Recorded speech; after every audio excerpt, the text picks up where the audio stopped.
பக்ரீத்னாலே கறி நினைச்சிட்டு இருக்கீங்களா? Actually Bakrid teachers one of the hardest things in the life.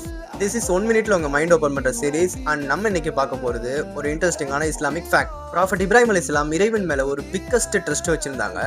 Even when it's become difficult to sacrifice the child. அவங்களோட பிள்ளையே அவங்க அறுக்கணுங்கிற நிலைமைக்கு வந்ததும் இறைவன் சொல்லிட்டான்னு சொல்லி அதுக்கும் தயாரா இருந்தான். That's why Eid ul Adha is just not a celebration, it's a sacrifice and it's a reminder. இன்னைக்கு இந்த காலத்தை நிறைய பேர் பக்ரீத்ல புது ட்ரெஸ் போடுறது, புது சாப்பாடு சாப்பிடுறது, கண்ண பின்னன் கறியை சாப்பிட்டுட்டு படுத்து தூங்குறது, இப்படிதான் செலிப்ரேட் பண்ணிட்டு இருக்காங்க. பட் பக்ரீத் அன்னைக்கு ப்ராஃபட் இப்ராஹிம் அலைஹிஸ்ஸலாம் தன் பெத்த மயனையை அல்லாஹ்வுக்காக சாக்ரிஃபைஸ் பண்ணாங்க.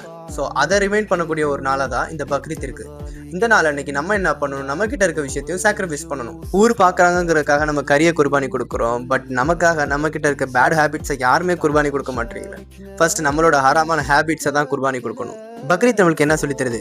Faith is not only word, faith is an action. நம்மளோட ரியல் ஈமானே எங்க இருக்கு தெரியுமா? when we sacrifice someone be difficult.